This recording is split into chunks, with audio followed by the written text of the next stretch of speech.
Another great enhancement is target comp selection.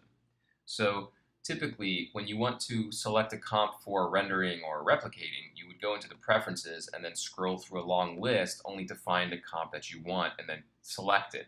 Now, that can be actually quite time consuming, especially if you have 100 different comps and you don't want to be scrolling through a list in a very small box. So we have a new solution that should make this quite easy. Let's take a look. The first thing I'm going to do is shorten up the row range. So instead of 6 to 13, I'm going to drop this down to 6 to 8.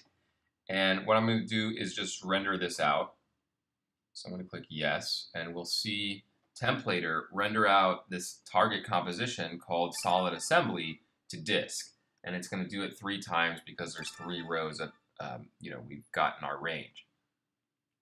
Okay, so that's done.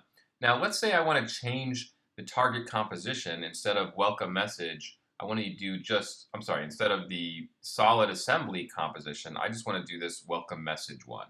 So right now what I do is I go into preferences and I find the comp in this list and then select it and then click OK. But instead of doing that, what you can do now is you can just select the welcome message composition and then rename it so that it starts with 2 open braces and then ends with 2 closing braces. So now when I hit render, what's going to happen is the welcome message becomes the target composition. So there's no need to necessarily go into the preferences and select a new comp for the target. You can just do it now through naming conventions inside the project panel directly.